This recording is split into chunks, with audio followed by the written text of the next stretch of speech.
Hello everyone, welcome back. It's good to see you again. And I have one more must-see chess game by Bobby Fischer to show you. So in this chess game, his opponent is an unknown chess player named Rouse with the black pieces, and Bobby Fischer had the white pieces. So this chess game was played in a chess Simul from 1964 Chicago in the United States, a 54 board chess Simul of Bobby Fischer. So let's see what happened in this incredible chess game. So let's begin. Bobby Fischer starts the game with e4, best by test. That's what he said about e4 actually. So e5, knight to f3, and we have the Italian game. Knight to f6, two knights defense, and then knight to g5, the threat liver attack. Attacking on f7, knight takes on f7, forking queen and the rook. So how to defend? Well, this is the only defense actually. d5, closing, e takes on d5, so black is playing quite normal and accurate. And then knight takes on d5. Actually, in this position, alternatively, knight to a5, chasing the bishop is also quite logical. So in this position, knight to a5 could have been considered, but we have knight takes on d5 and then d4 by Fischer. He wants to open the position, pushing the pawn, and this is also defending the knight with the bishop, liberating the bishop.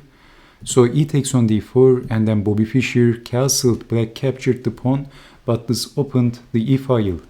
So bishop to e7, and black is only one move away from castling, but Bobby Fischer said, you can't castle. Knight takes on f7 by Bobby Fischer, sacrificing the knight. Out of the blue, he landed with his knight on f7. Incredibly exciting chess by Bobby Fischer. And actually, according to the computer chess engine, this is the most accurate move in this position. This move is playable. This is not craziness. So king takes on f7, what else? Forking two pieces, but then queen to f3, forking the king and the knight is pinned. So how to defend? Obviously the worst move would be something like king to g8 and then bishop takes knight. How to defend? So king to e6, defending the knight with the king. This is almost forced, otherwise it's very bad for black if white captures the knight. And then the e file is open. Rook to e1, that's check. So this is why in that position when black captured with the pawn, it opened the e file, and you can see that black is paying the price a little bit right now. So blocking with the knight, moving the king is a very bad idea because of queen takes on d5, checkmate. So blocking with the knight and then bishop to f4. Look at this position, it's incredible. It looks like one of the masterpieces of Picasso or something. It looks like a piece of art. The bishops, the symmetry of the bishops and the knights at the same time is looking beautiful, and both knights are pinned at the same time. And Fischer, the immediate threat is something like rook takes knight. So what else? Actually, bishop to f6, and then Bobby Fischer played an unbelievable move. Knight to c3 by Bobby Fischer.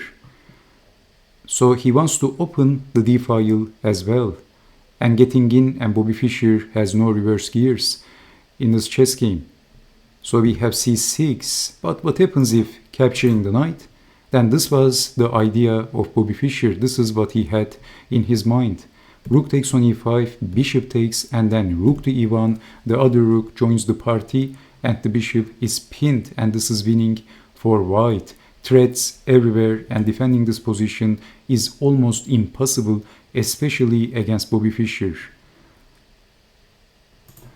So knight to c3 and then c6. This is why maybe not capturing, but again, we have the same problem. Rook takes on e5 by Bobby Fischer. Not hitting the brake, not at all. Full steam ahead. King to f7.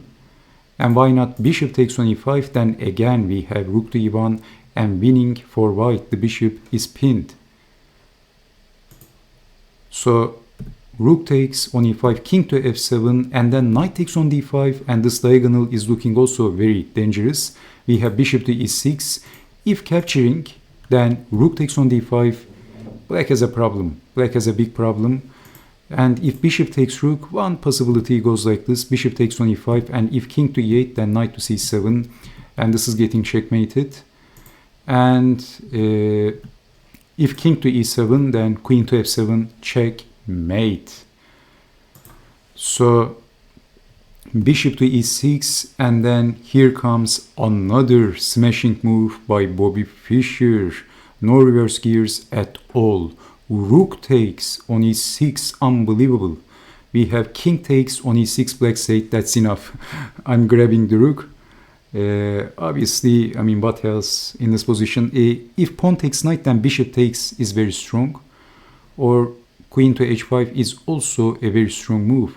So king takes rook, and then knight takes on f6. And if king takes knight, then bishop to c7 is going to win the queen. So we have king to e7. If king takes knight, then bishop to c7, check, and winning the queen. So knight takes king to e7, rook to e1. Again, if king takes knight, bishop to c7. So we have king to f8, but white, I mean the only move for the king besides capturing the knight and losing the queen, but white has a winning move. Can you see the move? Actually, it is important. What would you do in this position?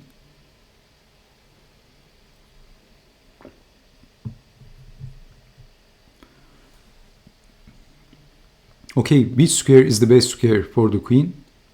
Of course, a3, and Fischer played this move and black resigned. Only for prolonging the game, c5, check, and there is only two possible moves for black. The king can't escape because of the bishop, and also because of the knight, and also because of the rook. So you can't move the king, only you can block with the queen, queen to d6 or queen to e7, it doesn't matter. Black is getting smashed, black is getting checkmated. And let's make a quick recap of this chess game. Actually, it was incredible. e4, I mean, look at this.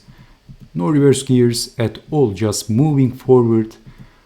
Knight takes on f7, and then check. And look at the position. I mean, it's incredible. The bishops and the knights is looking very amazing.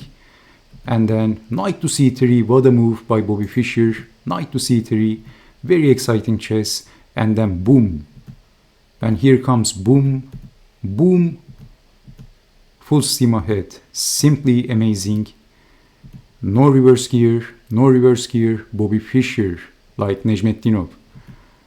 And basically, black is getting mated. Okay, so thank you so much for watching, and I hope to see you next time with more exciting, entertaining chess games. Just stay safe, take care, and bye-bye.